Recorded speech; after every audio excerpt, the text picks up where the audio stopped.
ராதே கிருஷ்ணா. ஜோதிடர்கள் அனைவருக்கும் ஜோதிடர் முரளியின் நமஸ்காரங்கள். இன்னைக்கு இந்த வீடியோல எதை பத்தி பார்க்க போறோம்னா, ஆறாவது பாவம் அப்படின்றத பத்தி பார்க்க போறோம். ஆறாவது பாவத்தின் உள்ள காரகங்களை பற்றி இந்த வீடியோல பார்க்கலாம். பொதுவா எல்லாரும் என்ன பண்றீங்கன்னா, இந்த வீடியோ எல்லாம் பாக்குறப்ப ஸ்கிப் பண்ணி பார்க்காதீங்க. உங்களுக்கு பாதி காரகங்கள் மிஸ் ஆயிடும். ஸ்கிப் பண்ணாம வீடியோ கடைசி வரைக்கும் பாத்தீங்கன்னா தான் அதுல உள்ள உதாரணங்கள்லாம் நான் சொல்லியிருப்பேன். அப்போது உங்களுக்கு அந்த காரகத்தோட இமேஜினேஷன் பண்ணி பார்க்கறதுக்கு ஏதுவா இருக்கும்.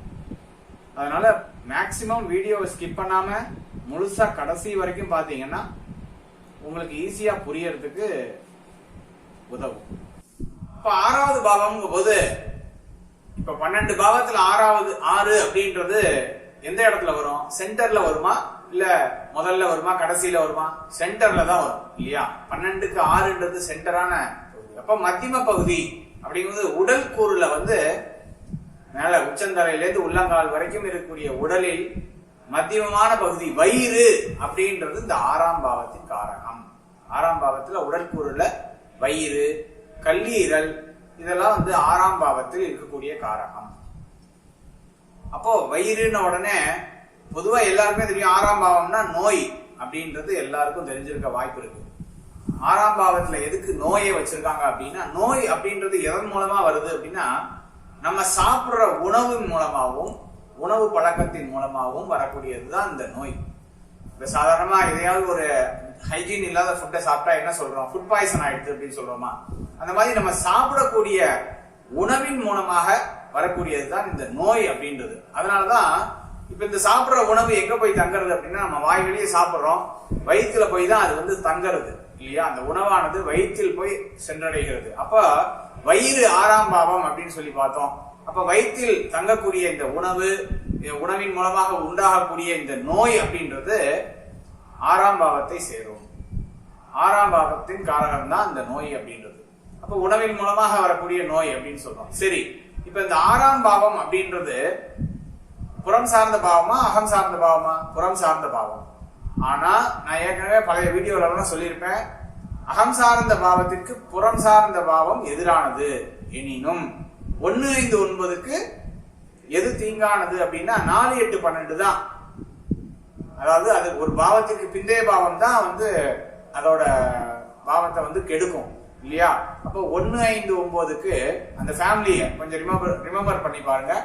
1, 5, 9க்கு 12வது பாவமாக வரக்கூடியது என்னன்னா 4, 8, 12. அதாவது எதிரி பாவம்.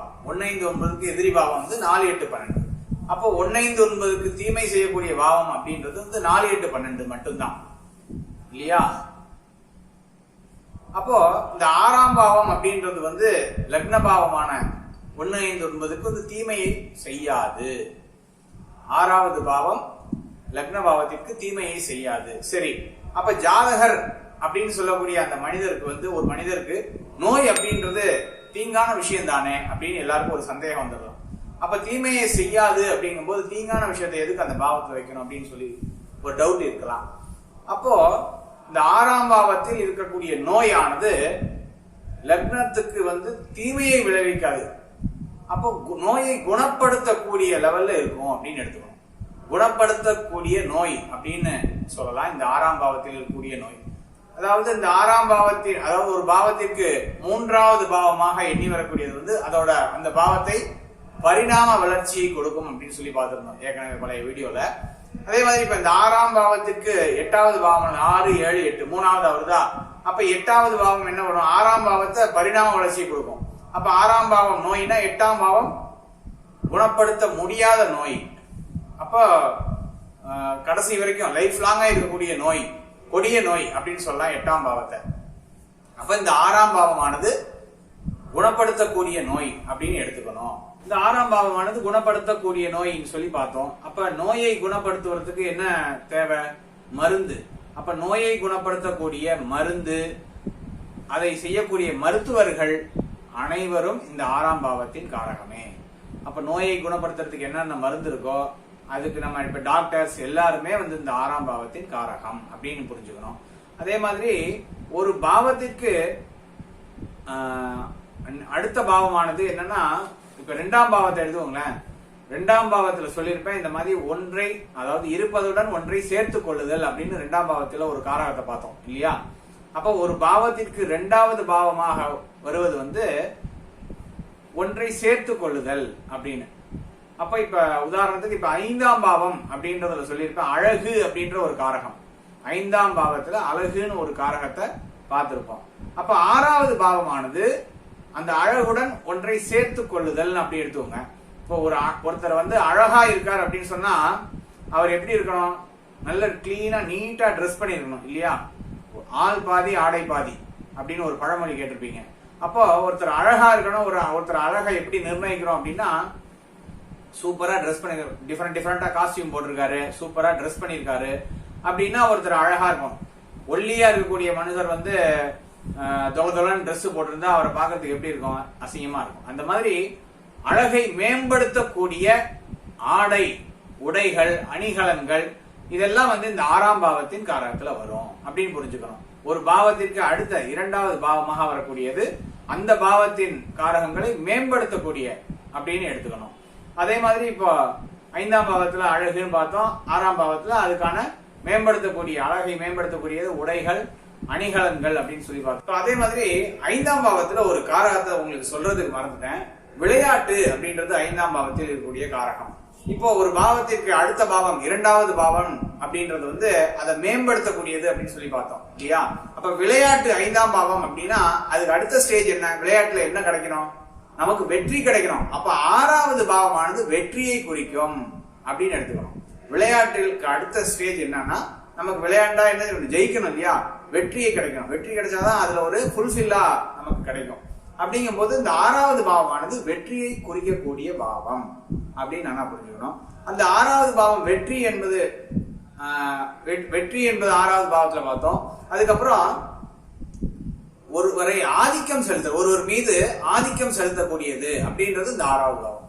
6வது பாவம் வலுத்து இருந்தா அந்த ஜாதகரானவர் மற்றவர்கள் மீது ஆதிக்கம் செலுத்தக்கூடிய லெவல்ல இருப்பாரு அப்படின்னு எடுத்துக்கணும். ஆதிக்கம்னா மிரட்டுறது, ஒருத்தரை இது பண்ணி ஒருத்தரை வீழ்த்தி வெற்றி பெறது அப்படின்னு கூட எடுத்துக்கலாம். வெற்றி அப்படின்றது 6வது பாவம். இந்த ஆதிக்கம் அப்படின்றத சேர்த்தீங்கன்னா ஒருத்தரை வீழ்த்தி வெற்றி அடைகிறது, ஒருத்தரை தோக்கடிச்சு தோல்வியோட செய்து வெற்றி பெறது அப்படின்னு சொல்லி எடுத்துக்கலாம். அந்த மாதிரி இந்த 6ஆம் பாவத்தை எடுத்துக்கலாம். இப்போ 5வது பாவம் விளையாட்டு, 6வது பாவம் வெற்றி அப்படின்னு சொல்லி பார்த்தோம். பொதுவா இப்போ 5வது பாவமானது 2, 6, 10 அப்படிலாம் தொடர்பு கொண்டிருந்தா என்ன ஆகும்னா விளையாட்டில் வெற்றியை குவிப்பார்கள் அப்படின்னு எடுத்துக்கலாம். 5, 6 தொடர்பு கொண்டா 5, 6வது அடுத்த பரிணாமத்தை கொடுக்கக்கூடியது அப்படின்றதுனால விளையாட்டுல வெற்றியை குறிக்கக்கூடிய பாவம் இந்த 6வது பாவம். அதுக்கப்புறம் 7வது பாவம் கலத்திர ஸ்தானம்ன்றது உலகத்துக்கே தெரியும். 7வது பாவம் திருமணம் அப்படின்றது எல்லாருக்குமே தெரியும். அப்ப 7வது பாவத்திற்கு 12வது பாவமாக வருவது இந்த 6வது பாவம். அப்ப 7க்கு 12வது பாவமா வருதுன்னா ஒரு பாவத்திற்கு 12வது பாவம் தீங்கை செய்யும். அப்போ அந்த 6வது பாவத்துல திருமண தடை, தாமதம். அப்புறம் 7வது பாவம் விவாகம் அப்படின்னா விவாகரத்து அப்படின்றது இந்த 6வது பாவம். விவாகரத்தானா என்ன ஆகும்? பிரிஞ்சிருவாங்க இல்லையா? தனித்தனியா போயிடுவாங்க. அப்ப தனிமை அப்படின்றது இந்த 6வது பாவம். பொதுவா தனிமை அப்படின்னு எடுத்திருந்தாலே இந்த 6வது பாவத்தை குறிக்கும் அப்படின்னு புரிஞ்சுக்கணும். தனிமை அப்படின்னா எதுல எல்லாம் யாரெல்லாம் தனிமையா இருப்பாங்க? ஒருத்தர் ஜெயிலுக்கு போனா தனிமையா இருப்பாரா, இல்ல சேர்ந்து இருப்பாரா? தனிமையா இருப்பாரு. அப்ப ஜெயில், சிறைவாசம் இதெல்லாம் வந்து இந்த 6வது பாவத்தை குறிக்கக்கூடிய பாவம். ஒருத்தருக்கு 6வது பாவம் இதா இருந்தா இந்த மாதிரி காரங்கள்லாம் பார்த்து சொல்லணும். அப்போ தனிமை அப்படின்றது இந்த 6வது பாவம். விவாகரத்து இதெல்லாம் பார்த்தோம். அதுக்கப்புறம் தனி குடுத்தனம் அப்படின்றது இந்த 6ஆம் பாவத்துல வரும். தனிமை அப்படின்னாலே எல்லாம் என்னென்ன தனிமையா இருக்கிறது அப்படின்றது உங்களுக்கு தோன்றதோ அனைத்தையும் இந்த 6ஆம் பாவத்துல போட்டுக்கலாம். தனி குடுத்தனம், ஒருத்தர் வந்து கல்யாணம் ஆகி தனி குடுத்தனம் போறாரு அப்படின்னா அதுக்கு இந்த 6ஆம் பாவத்தை பார்க்கணும் அப்படின்னு எடுத்துக்கணும். அப்ப ஸ்பரிச சுகம் அப்படின்றது வந்து இந்த 7ஆம் பாவத்துல உண்டு. 7ஆம் பாவத்துக்கு 6ஆம் பாவம் 12ஆம் பாவம் ஸ்பரிச சுகம். அப்போ ஸ்பரிச சுகத்துக்கு ஆப்போசிட்டா உள்ளது என்னவோ இந்த 6ஆம் பாவத்துல போட்டுக்கணும். ஸ்பரிச சுகம்னா என்ன? 7ஆம் பாவத்துல ஆல்ரெடி தெரியும் எல்லாருக்கும். அந்த மாதிரி ஸ்பரிச சுகமே இல்லாம இருக்கிறது, சேராத இருக்கிறது, அந்த மாதிரி உள்ளதெல்லாம் இந்த 6ஆம் பாவத்துல வரும் அப்படின்னு புரிஞ்சுக்கணும். அதுக்கப்புறம் நமக்கு சமமான நபர்கள் அப்படின்றது இந்த 7வது பாவத்தை குறிக்கும். அதாவது நமக்கு நிகரான நபர்கள் அப்படின்றது இந்த 7ஆம் பாவத்துக்கு காரகம். அப்ப 7க்கு 12 இந்த 6ஆம் பாவத்துல சமமில்லாத நபர்கள், அதாவது நமக்கு சமமில்லாத நபர்கள் அப்படின்னு சொல்லலாம். அதாவது அடிமை அப்படின்னு கூட எடுத்துக்கலாம். ஒருத்தர்கிட்ட அடிமையா வேலை பார்க்கறது, இதெல்லாம் இந்த 6ஆம் பாவத்துல வந்துடும். அதாவது நமக்கு நிகரான நபர்கள் இல்லாத, அப்ப ஒரு வேலைக்கார ஒரு முதலாளி 2 பேரும் சமமான ஆளா இல்ல, அது மாதிரி நமக்கு சமமில்லாத நபர்கள் அப்படின்றது இந்த 6ஆம் பாவத்தை குறிக்கும் அப்படின்னு புரிஞ்சுக்கணும். அப்ப அடிமை அப்படிங்கும் போது வேலை அப்படின்றதும், உத்தியோகம், மாத சம்பளம், இதெல்லாம் இந்த 6ஆம் பாவத்துல வந்துடும். ஒருத்தருக்கு வேலை கிடைக்குமா இல்ல தொழில் செய்வாரா அப்படின்னா 6ஆம் பாவத்தை தான் பார்க்கணும். 6ஆம் பாவம் வலுத்திருந்தா அவர் வேலை தான் செய்வார். 7ஆம் பாவம் வலுத்திருந்தாதான் அது சொந்த தொழிலாக சுய தொழிலாக செய்ய முடியும். அப்படிங்கும்போது 6ஆம் பாவம் நல்லா இருந்ததுன்னா அவர் உத்தியோகத்துக்கு தான் போகக்கூடிய நபராக இருப்பார் அப்படின்னு சொல்லி புரிஞ்சுக்கணும். அதாவது தொழில்னா ஒரு பாவம் மட்டும் கிடையாது, நிறைய பாவத்தை பார்க்கணும். லக்ன பாவத்தை பார்க்கணும், 9ஆம் பாவத்தை பார்க்கணும், 10வது பாவத்தை, தொழில் அப்படின்னு முக்கியமான பாவமானது இந்த 10வது பாவம். இதெல்லாம் பார்த்து அதெல்லாம் நல்லா இருந்ததுன்னா அவருக்கு தொழில் அப்படின்னு சொல்லலாம். அது சரியில்லை அப்படிங்கும் போது 6வது பாவம் நல்லா இருந்ததுன்னா 6வது பாவத்துக்கு வேலை அப்படின்னு, மாத சம்பளம், உத்தியோகம் அப்படின்னு சொல்லலாம். 6வது பாவம் அகம் சார்ந்த பாவத்தை தொடர்பு கொண்டிருந்தா 3, 7, 11 அந்த மாதிரி பாவங்கள் எல்லாம் தொடர்பு கொண்டிருந்தா கரெக்டான டயத்துக்கு கார்த்தால 9 மணிக்கு ஷிஃப்டா வேலைக்கு போவாரு, சாயங்காலம் 5 மணிக்கு வீட்டுக்கு வந்துருவாரு. அந்த மாதிரியான ஜாப் கிடைக்கும். இப்ப 6வது பாவம் 2, 6, 10 தொடர்பு, 2, 10 தொடர்பு கொண்டிருந்தா என்ன ஆகும் அப்படின்னா அவர் பொருளாதார ரீதியாக, அதாவது ஓவர் டைம், அது எப்ப அதிக பணம் சம்பாதிக்கிறதுக்கு உள்ள நாட்டங்கள் எல்லாம் அந்த 6வது பாவம் ரீதியாக செயல்படும். அப்போ அவர் வேலைக்கு போய் டயத்துக்கு வரமாட்டார். இன்னும் கொஞ்சம் ஓவர் டைம் பார்க்கலாம், அங்க ஏதாவது ப்ரெஷர்ல இருக்கக்கூடிய ஜாபா இருக்கும், அதுல நிறைய அதிகமா வேலை பார்த்தா அதிகமா சம்பளம் கிடைக்கும் அப்படின்றது இந்த ஜாதகருக்கு தோணும். அதனால ஓவர் டைம் அதெல்லாம் எடுத்து பார்ப்பாரு அப்படின்னு எடுத்துக்கலாம். அப்போ என்ன ஆகுறது அப்படின்னா இப்ப 3, 7, 11 தொடர்பு கொண்டு அவர் கரெக்ட் டயத்துக்கு வீட்டுக்கு வந்துடுறாருன்னா ஃபேமிலியோட ஸ்பெண்ட் பண்ணுவார் மிச்ச டயத்தை. அப்போ அகம் சார்ந்த பாவங்களுக்கும் ஒரு 30% நன்மையை கொடுக்கும் இல்லையா? அதே மாதிரி இப்ப புறம் சார்ந்த பாவமா இருந்தா 100% புறம் சார்ந்ததுக்கு நன்மையை கொடுக்கும். அப்போ அவருக்கு பொருளாதார ரீதியாக நன்மை இருக்கும், அகம் சார்ந்த பாவம் ரீதியாக அவருக்கு கொஞ்சம் மட்டாதான் இருக்கும் அப்படின்னு எடுத்துக்கணும். இந்த மாதிரி தான் அதாவது ஒவ்வொரு பாவ தொடர்பை வச்சு நம்ம அந்த பலன்களை நிர்ணயிக்கணும். அப்புறமா இந்த 6ஆம் பாவத்துல கடன் அப்படின்றது இந்த 6ஆம் பாவத்தை குறிக்கும். கடன் அப்படின்னா இப்ப 4ஆம் பாவம் அப்படின்றது சொத்துன்னு பார்த்தோம். இப்ப 6ஆம் பாவம் என்ன? 4ஆம் பாவத்திற்கு 6ஆம் பாவம் 3ஆம் பாவமாக வருவதால் ஒரு பாவத்தை பரிணாம வளர்ச்சி அடைச்சப்ப அதிகமான சொத்து அப்படின்றது இந்த 6ஆம் பாவம். அப்ப அதிகமான சொத்து, இப்ப ஒரு வாங்குறோம்னா என்ன பண்றோம்? இப்ப ஒரு பில்டிங், ஒரு பிளாட்டே வாங்குறோம் அப்படின்னா என்ன ஆகும்? கடன் வாங்காம வாங்க முடியுமா? இப்ப இருக்கிற நிலைமையில ஒரு இடம் 1 கோடி ரூபாய், ஒரு கிரவுண்டு 1.5 கோடி ரூபாய், 2 கோடி ரூபாய் இஷ்டத்துக்கு விற்கிறாங்க. அப்போ ஒரு பிளாட் அப்படின்னாலே இப்ப கிட்டத்தட்ட 80 லட்சம் ரூபாய் குறைஞ்சு பிளாட்டே கிடையாது. அப்படி இருக்கும்போது கடன் இல்லாத இப்ப அந்த சொத்து அப்படின்றத வாங்குறதுக்கு யாராலையும் முடியாது. அப்படிங்கும் போது கடன் அப்படின்றது இந்த 6வது பாவம். இப்ப கடன்னா திருப்பி அடைக்கக்கூடிய கடன் அப்படின்னு எடுத்துக்கணும். அதாவது இந்த 6ஆம் பாவத்துடைய காரகத்துல நம்ம ஒரு பொருளை திருப்பி தரக்கூடிய அப்படின்ற காரகம், திருப்பி தரக்கூடிய எந்த பொருளா இருக்கட்டும், நம்ம ஒரு பொருளை ஒருத்தட்ட வாங்குறோம் அப்படின்னா திருப்பி தரக்கூடிய அப்படின்றதுதான் இந்த 6ஆம் பாவம் அப்படின்னு எடுத்துக்கணும்.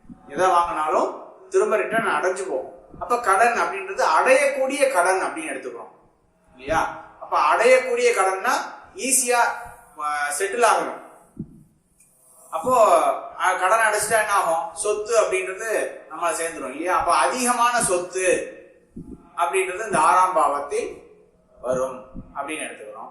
அதுக்கப்புறம் இப்ப திருப்பி தரக்கூடிய அப்படின்றத பார்த்துட்டோம், கடன் அப்படின்றத பார்த்துட்டோம். டெம்பரரியான கடன், அதாவது தற்காலிகமாக வாங்கக்கூடிய கடன் அப்படின்னு சொல்லி புரிஞ்சுக்கணும். அவசர தேவைக்கு ஒருத்தர் கிட்ட வாங்குறோம்னு வச்சுக்கோங்களேன், ஒரு ஸ்கூல் ஃபீஸோ ஏதோ எமர்ஜென்சி, கையில காசு இல்ல, பேங்க்ல போய் பேங்க் இன்னைக்கு திடீர்னு ஏதோ ஒன்று ஸ்ட்ரைக்கோ ஏதோ பண்ணிட்டாங்க, நாளைக்கு ஃபீஸ் கட்டணும் எடுக்க முடியல அப்படின்னா அவசரத்துக்கு ஒருத்தர்கிட்ட ஒரு 50,000மோ ஒரு 60,000மோ வாங்கிட்டு திரும்ப ஒரு 3 நாள் கழிச்சு ரிட்டர்ன் கொடுக்க மாட்டோமா, அந்த மாதிரி திருப்பி தரக்கூடிய எமர்ஜென்சிக்காக வாங்கக்கூடிய அடைக்கக்கூடிய அப்படின்ற மாதிரி கடன்கள் அப்படின்னு எடுத்துக்கணும். இதே 6ஆம் பாவம் 8 அப்படின்னா அதோட வீரியம் ஆயிடும், அடைக்கவே முடியாத பெரிய கடன் பெருங்கடன் ஆயிடும். அப்ப 8ஆம் பாவத்துல இருக்கக்கூடியது எல்லாமே ரொம்ப எப்படி ஒரு கஷ்டமான நிலைக்கு தள்ளக்கூடிய காரணம் தான் இந்த 8ஆம் பாவத்தில் இருக்கிறது.